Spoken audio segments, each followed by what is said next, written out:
bonjour, bon après-midi, bonsoir, en fonction de votre localité. Je m'appelle Surani Abeyeselekela. Je travaille chez UNICEF. Je travaille dans l'équipe de la demande et j'ai le contexte de changements sociaux et comportementaux en tant que spécialiste. Soyez les bienvenus à cette session. Diapositive suivante, s'il vous plaît.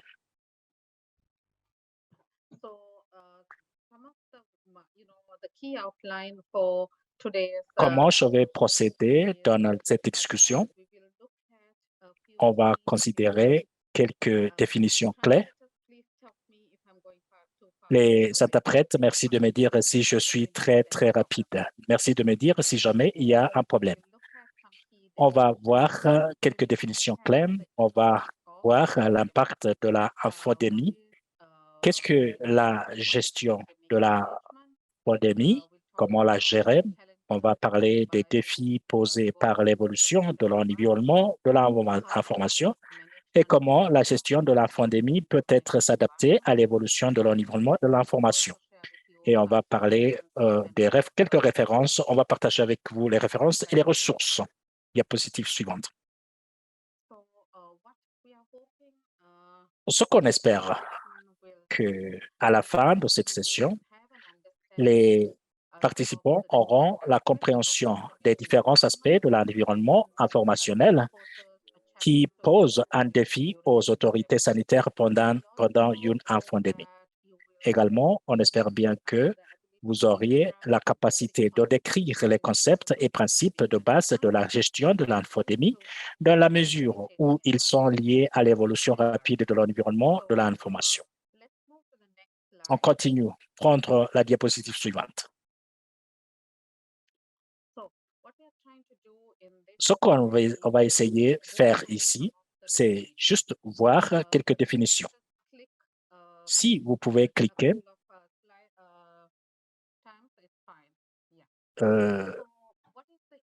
là-dessus. Écosystème de l'information, c'est quoi? Ça, c'est l'échange d'informations et la communication dans une société numérique. Nous nous trouvons dans une société où la technologie, il y a les messages numériques, échange numérique des informations. Donc, écosystème d'information cherche à considérer ces éléments.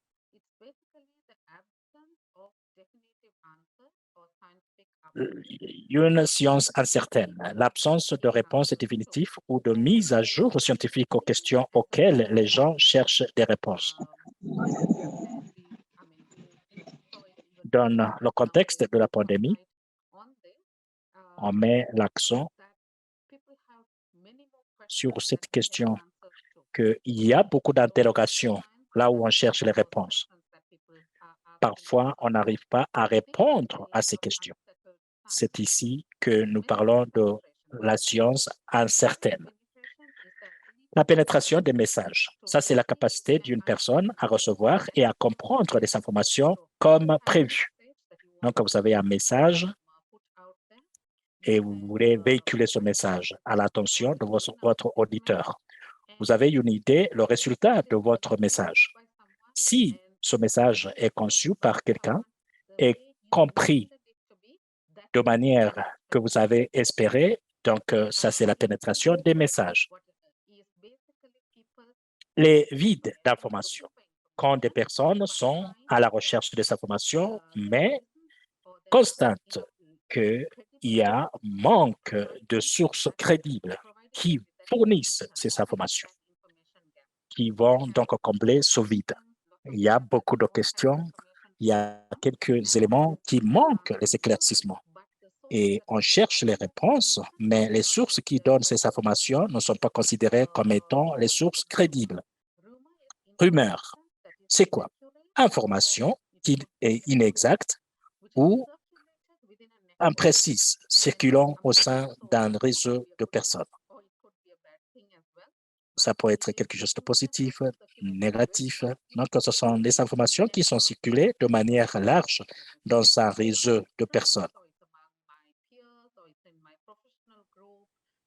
sur la communauté, au sein de mes pairs. La mésinformation, ça c'est une information inexacte. Nous avons eu beaucoup de ça lors de la réponse au début de la pandémie. On va discuter ça dans les diapositives qui viennent. La différence entre mésinformation et désinformation, c'est que la désinformation, c'est la mauvaise information spécifiquement conçue pour atteindre un objectif. Donc, c'est comme avec volonté, donner les informations fausses, donner les informations avec un objectif fixe. Nous avons vu ça lorsque nous avons travaillé avec les pays là où il y avait un agenda qu'on voulait suivre. On a changé la manière de présenter les informations pour vraiment jouer négativement sur les faits. Et puis, nous avons ce que nous appelons la surcharge d'informations. Une personne submergée d'informations, ce qui peut entraîner une certaine confusion ou des difficultés à agir en conséquence. Donc, il y a beaucoup de bruit. Les gens sont en train de dire beaucoup de choses, différentes manières, beaucoup de messages. Et un individu se trouve confus et on n'arrive pas à savoir que faire. Infodémie, une surabondance d'informations dans un système numérique qui inclut mésinformation, désinformation, accompagnant un événement sanitaire aigu tel qu'une épidémie. Ça peut avoir différentes formes. Information qui vient des différentes sources, plateformes, et ça peut être des informations ou mésinformations qui est liée à un événement sanitaire aigu tel qu'une pandémie. Catherine, ça va pour le temps et avec les interprètes, ça va? Ça va avec l'interprète. Oui, oui, ça va bien. Regardons le problème de l'infodémie. Diapositive suivante. Infodémie peut causer de réels dommages. Nous avons vu ça dans la plupart des pays au monde entier au commencement de la pandémie. Les gens croyaient que lorsque vous allez prendre de l'alcool, ça peut vous guérir de la coronavirus. Différentes actions peuvent vous aider.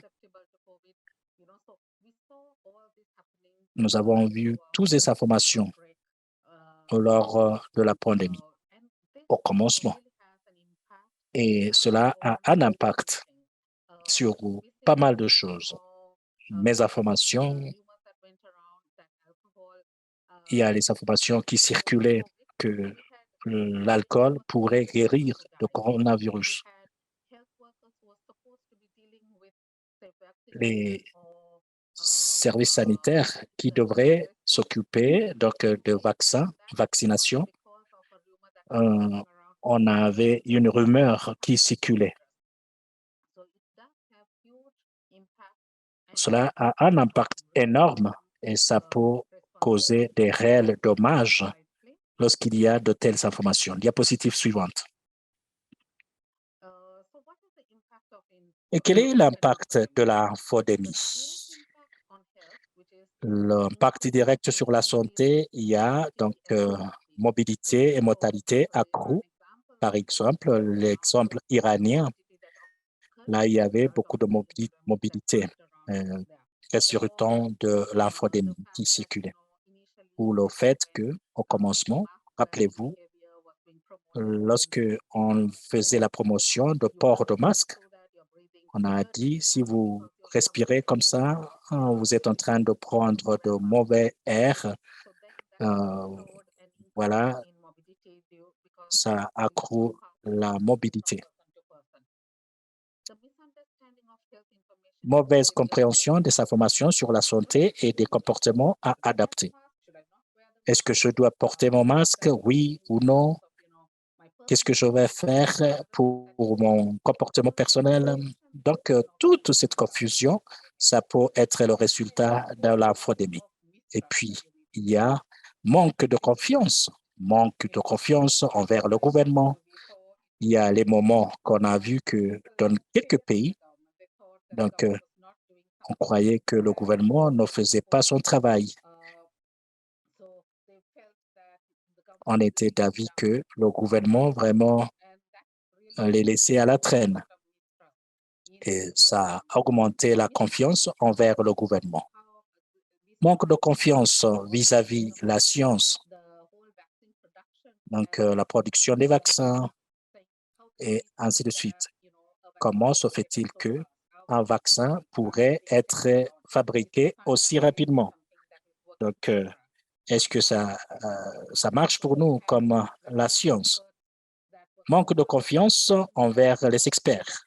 Les experts qui disaient ce qu'on doit faire, ce qu'on ne doit pas faire, mais toujours les gens croyaient que ça c'est sorte de complot et on ne croyait pas ce que disaient les experts. Manque de confiance envers les autorités de la santé publique. Dans quelques pays, là où j'ai travaillé, l'Afrique orientale, lors de la pandémie, est-ce que les autorités de la santé publique, est-ce qu'ils disent la vérité? Est-ce qu'ils sont en train de se voiler le visage ou dire quelque chose? Donc, manque de confiance qu'on devrait vraiment aborder. Sur la réponse et les interventions, tout le domaine, donc comment répondre, les vaccins, les interventions, comment cela a eu un impact. Les vaccins étaient là, personne n'allait chercher ces vaccins parce qu'il y avait l'impact de la pandémie. Il y avait la stigmatisation du fait que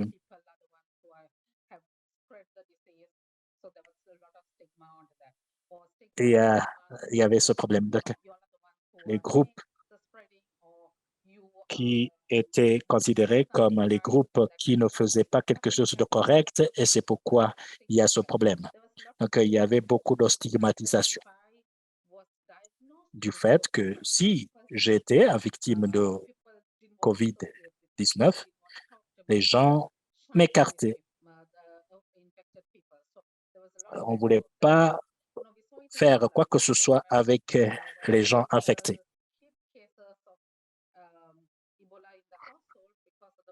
Il y a des cas d'Ebola qui restaient au niveau de domicile parce qu'on ne voulait pas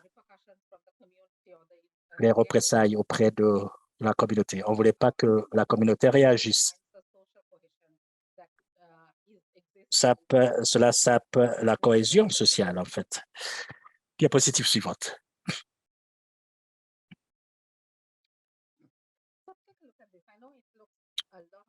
Je sais bien qu'il y a beaucoup d'informations sur la diapositive et ça peut sommer la confusion, mais ce qu'on aimerait montrer ici avec cette diapositive, c'est qu'il y a l'interconnectivité de tous ces éléments. Par exemple, si vous prenez le ministère de la Santé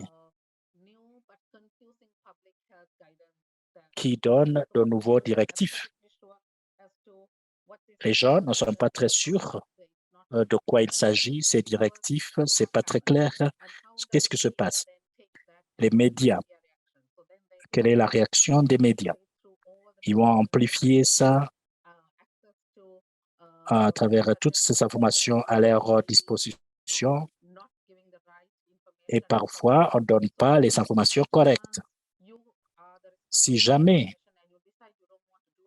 vous avez ces informations et vous dites « je vais rien faire », ça va. Qu'est-ce qui se passe alors lorsque tout le monde agit différemment?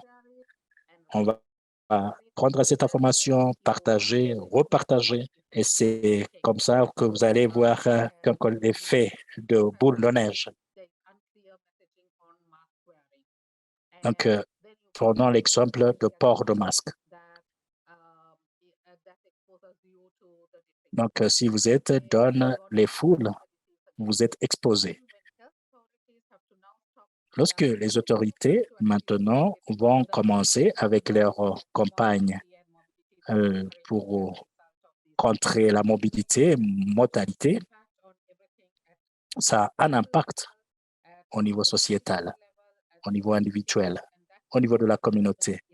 Et voilà l'interconnectivité de tous ces éléments. Et vous devrez considérer ça lorsque vous considérez l'impact de la pandémie, le comportement et les systèmes en soi.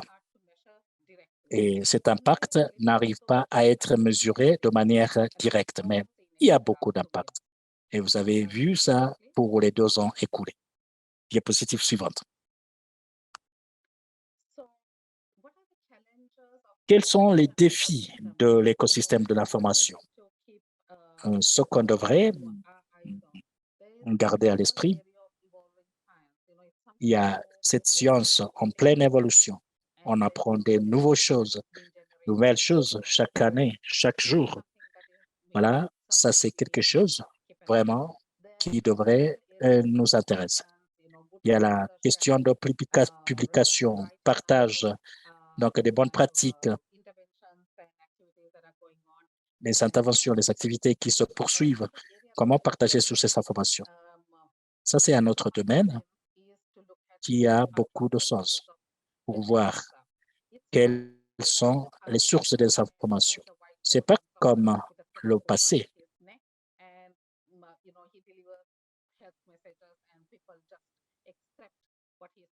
Qu'il y a les messages donnés par quelques personnes et on dit c'est ce qu'on doit adopter.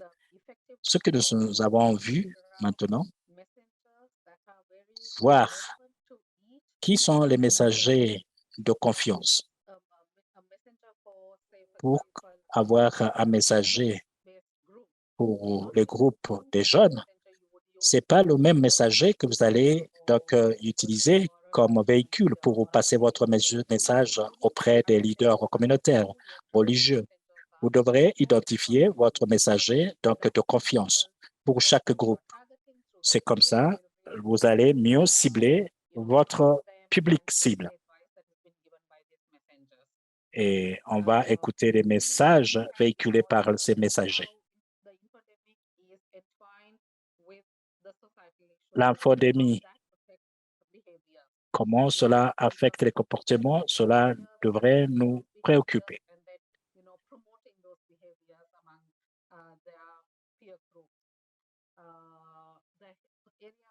Donc, la communication, processus de communication des autorités sanitaires. Comment ça marche? Au Kenya, il y avait ces études et on avait demandé ces travailleurs sanitaires.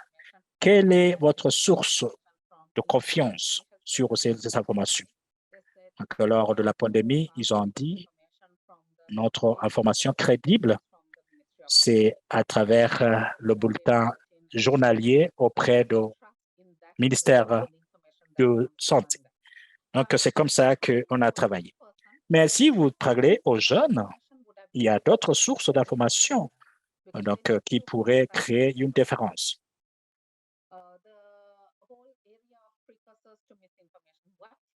Donc, les précurseurs de la mésinformation, c'est quoi donc le message en coulisses derrière toutes ces informations, mésinformations? Diapositive suivante.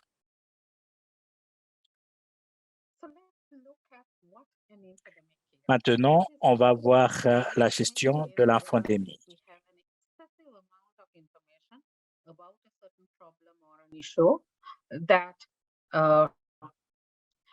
Typically may not be reliable, but spreads extremely rapidly. Une infodémie, c'est une quantité excessive d'informations sur un problème qui est généralement peu fiable, se répand rapidement et rend une solution plus difficile à atteindre.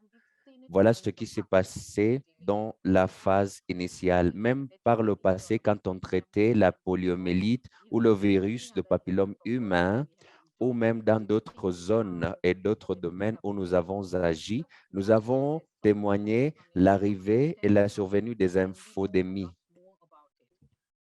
Et maintenant, nous avons beaucoup plus d'informations et nous avons beaucoup plus de connaissances. Qu'est-ce que c'est la gestion de l'infodémie? Il s'agit d'appliquer des interventions basées sur des preuves en analysant les préoccupations, les questions, les récits, les vides d'informations et la mésinformation afin de remédier efficacement aux inégalités en matière d'information sur la santé dans les populations à risque et les communautés, afin de favoriser les comportements de recherche de la santé. Il est très important quand vous analysez la gestion des infodémies, il faut l'analyser de ce que vous écoutez et de vos propres perspectives.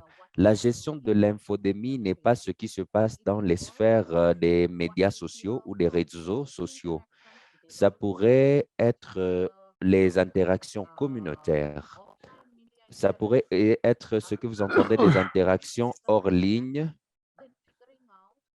Et vous pouvez aussi analyser les éléments de mésinformation qui se manifestent et ce que nous devons analyser de près.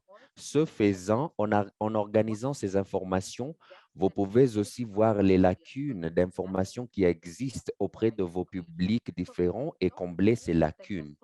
L'infodémie va au-delà juste de l'analyse des réseaux sociaux et des perspectives partagées sur ces plateformes. Diapositive suivante.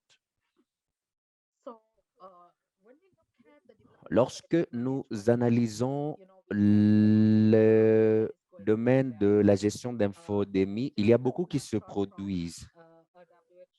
Voilà une capture d'écran sur les outils qui ont été développés par l'OMS.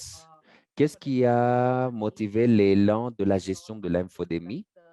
Certaines des choses, comme l'Assemblée mondiale de la santé, ils ont poussé les initiatives de préparation et de réponse liées aux urgences dans la santé.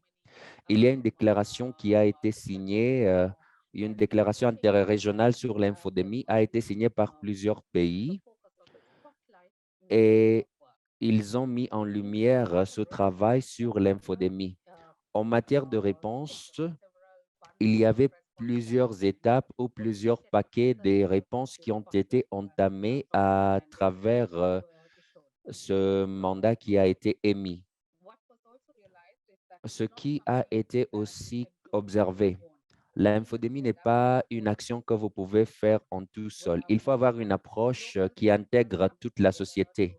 On avait les partenaires internationaux qui se sont mobilisés à répondre à la question, ce qui était très essentiel. Ce n'est pas une activité qu'une seule organisation ou une seule agence pourrait faire. On ne peut pas dire qu'on peut tout résoudre en matière de l'infodémie. Autre domaine prioritaire, c'était le domaine de la recherche et analyser le lien entre la recherche et la pratique. Comment il y avait un grand niveau de recherche qui a été fait pour essayer de découvrir ce qui se passait, pourquoi les gens se comportaient de la manière, pourquoi les gens ne se comportaient pas de la pratique qui a été recommandée, quels étaient les obstacles en matière d'adoption de bons comportements, ainsi que la résistance et la réticence chez les vaccins. Lier cela à la pratique ou aux interventions, c'était certaines choses que moi, de ma génération, souvent, c'est nous qui payons le lourd tribut lorsque les vaccins ne sont pas utilisés. On dit que vous ne créez pas assez de demandes et raison pour laquelle les gens disent que les vaccins ne sont pas adoptés. Mais pendant les différentes étapes de la réponse à la pandémie COVID-19, on avait vu que ce n'était pas une question de la demande. Ça aurait peut-être été une question de l'offre ou de l'approvisionnement. Il y avait les sites de vaccination particuliers qui étaient éloignés des communautés et les communautés ne pouvaient pas se déplacer de longue distance pour se faire vacciner. Ça pourrait être ça aurait été que les prestataires de services des services vaccinaux ne leur offraient pas les services qui étaient favorables. Soit ils étaient impolis, ils ne prenaient pas soin de ces malades et les gens ne voulaient pas aller se faire vacciner. Et nous avons commencé à analyser la recherche et les pratiques qui existent. Beaucoup d'outils ont été développés, analyser les voies et moyens de comprendre les préoccupations et les questions de la communauté et instaurer la confiance dans les interventions. Ces outils étaient très, très importants. Non seulement de regarder ce que les travailleurs de santé nous disaient en termes d'analyse, mais on analysait aussi les points de vue des communautés. On collectait ces informations. Quelle est, par exemple, l'attitude des gens qui ne sont pas en ligne et analyser ces perspectives et perceptions. On recueillait les informations de différentes sources et de différentes plateformes et on l'a analysé du point de vue humain et on s'est dit que c'était un domaine d'intérêt qui était très important. On a recueilli ces informations pour nous aider à prendre des décisions importantes. Et dernier domaine, c'était le professionnalisme du système de santé. Vous avez effectué la formation sur la gestion de l'infodémie, de telles formations que nous vous offrons.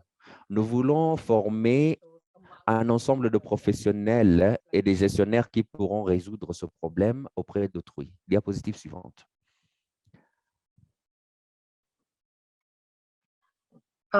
So if you look at this curve, Si vous voyez cette courbe, ce que cette courbe représente, c'est comment vous gérez les risques liés aux épidémies. Qu'est-ce que vous devez aborder? Tout d'abord, au niveau de préparation, il faut s'assurer que vous avez des systèmes de suivi qui sont en place et ces systèmes analysent ce qui se passe, quelles sont les tendances infodémiques sur le pays ou dans un contexte ou une communauté donnée, particulièrement s'agissant des urgences du secteur de santé. Après avoir identifié et détecté qu'il y a quelque chose qui se manifeste, il y a un récit qui se dessine et il y a un discours qui prend de l'élan, il faut préparer les interventions pour répondre à l'infodémie que vous venez de détecter. Et après avoir détecté, il faut aussi analyser comment vous répondre pour atténuer les impacts de cette infodémie qui commence à se opérer dans votre contexte. Après, vous analysez le moyen de renforcer le système, soit en renforçant les interventions en matière de gestion des infodémies et renforcer la résilience des individus et des communautés. Et certaines des choses que nous faisons, nous analysons la question des jeux. Il y a plusieurs jeux qui existent, si je peux dire, les jeux qui expliquent les désavantages de mésinformation ou de la désinformation. Vous pouvez expliquer en utilisant certaines informations. C'est un concept qui est novateur. Vous analysez le renforcement des compétences des individus pour savoir s'ils traitent des informations, des vraies informations ou de fausses informations.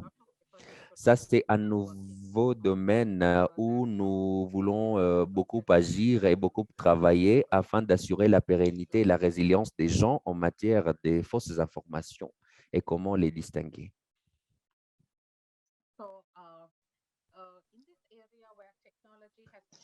La technologie a changé la façon dont l'information est produite, distribuée et consommée. Et à cet égard, ce que nous avons vu, c'est que l'infodémie se développe en ligne et hors ligne. Et cela nécessite une approche de l'ensemble de la société et de l'écosystème d'information. Ce n'est pas une question d'individu. mais c'est le fait de la manière dont l'information est partagée à travers les communautés et les individus rapidement. La gestion d'infodémie est devenue plus difficile en raison de la propagation plus rapide de la mésinformation ou des informations par les médias numériques. Dans l'Antiquité, s'il y avait la désinformation ou la mésinformation, les nouvelles ne se propageaient pas aussi rapidement qu'aujourd'hui. Maintenant, en quelques secondes, en quelques minutes, les messages passent très vite, surtout sur les plateformes numériques. Ça pourrait circuler entre les pays et sur différents continents.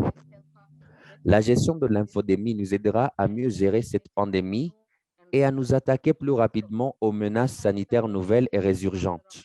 Le fait que nous formons un cadre d'individus pour gérer les infodémies et de pouvoir aborder le problème d'infodémie nous aide à traiter cette urgence dans l'avenir. Prochaine diapositive.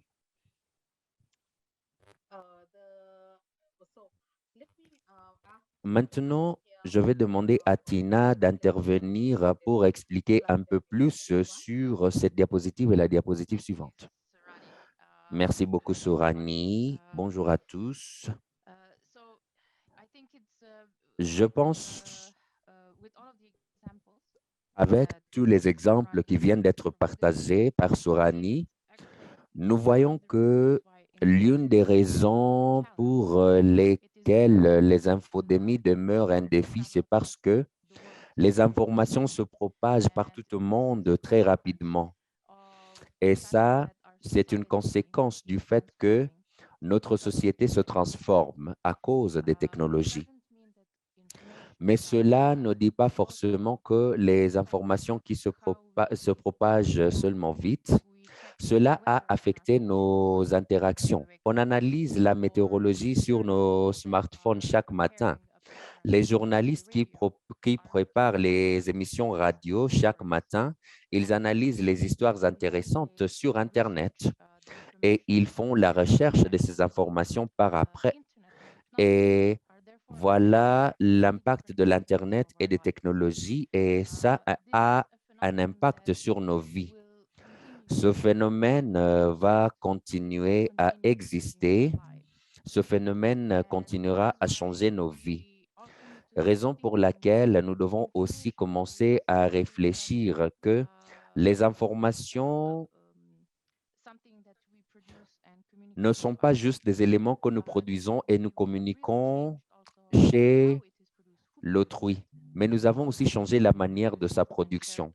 Qui produit ces informations? Nous tous, nous sommes les producteurs d'informations parce que nous pouvons partager sur les réseaux sociaux. Et la technologie impacte la manière dont nous apprécions ou nous analysons les informations. Ce n'est pas comme par le passé où vous aviez une seule station de radio ou de télévision et c'est par ces canaux où on partageait les informations. Maintenant, quand on va chez les membres de la communauté, même les communautés qui ne sont pas en ligne, ils pourront avoir les amis, les membres de leur famille qui ont les téléphones, les smartphones qui sont connectés et qui propagent les rumeurs. Alors, souvent, ce qui se passe sur Internet influence les médias traditionnels et ça influence aussi ce que les gens discutent hors ligne. Et nous, comme les professionnels de santé publique, nous devons penser, d'ici 5 ans, comment est-ce que notre société va changer? Notre société va être transformée, certes, surtout sur le plan numérique. Et nous devons aussi voir les manières dont nous répondons aux infodémies parce que ça doit évoluer au fil du temps. La manière dont les informations étaient propagées à travers les journaux il y a 100 ans, maintenant, c'est la technologie qui joue ce rôle et qui change les perspectives et qui transforme nos vies et qui affecte la manière comme nous, les professionnels de santé publique, nous pouvons travailler. Autre chose importante et sur laquelle réfléchir, nous avons entendu beaucoup parler des inégalités. Il y a aussi cette dimension des inégalités numériques. Je ne dois pas parler ou je ne dois pas dire combien c'est important de donner l'accès à l'information aux gens. Parfois, les inégalités se manifestent en termes de langue ou en termes de niveau d'instruction. Ou parfois, il y a les inégalités parce que les gens n'ont pas accès à l'Internet. Et même quand ils ont l'accès, ils n'ont pas toutes les compétences nécessaires pour naviguer sur l'Internet afin de trouver des informations.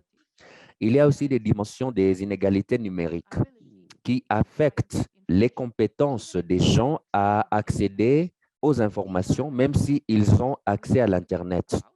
Voilà les choses supplémentaires sur lesquelles nous devons réfléchir quand on réfléchit sur le développement de la communication sur les plateformes électroniques et en ligne sur la promotion des informations sanitaires.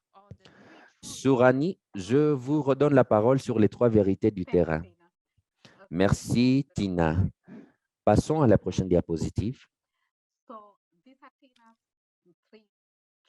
Nous allons maintenant vous partager 3 vérités. C'est une virlangue pour moi, mais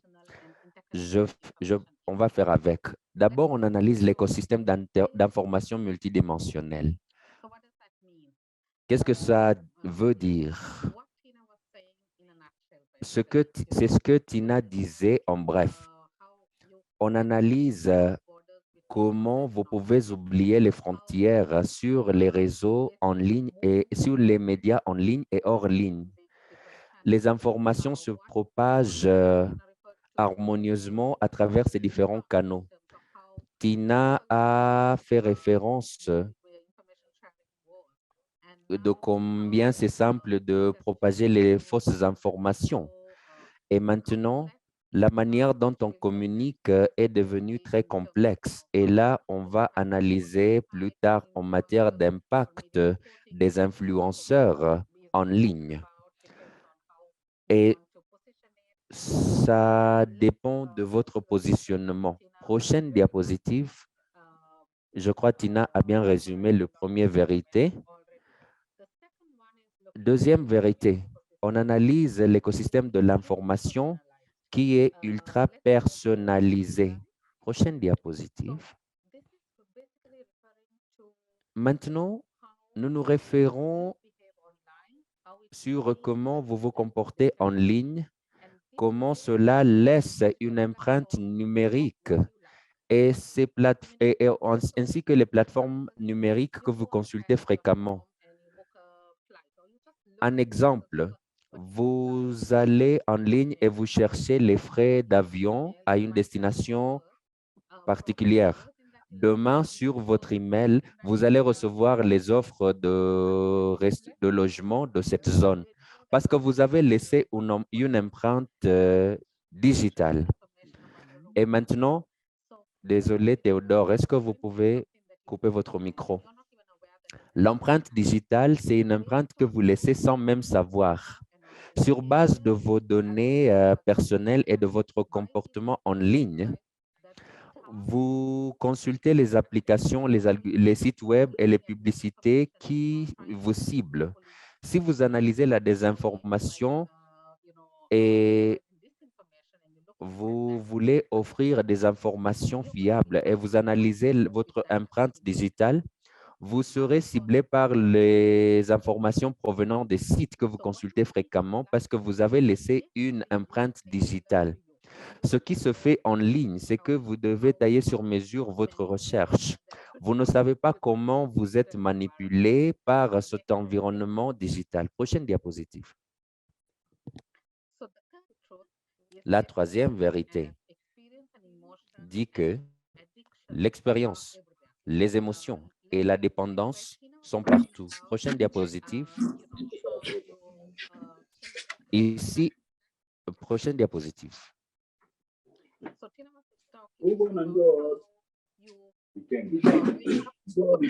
Quelqu'un peut couper le micro de Madeleine, s'il vous plaît?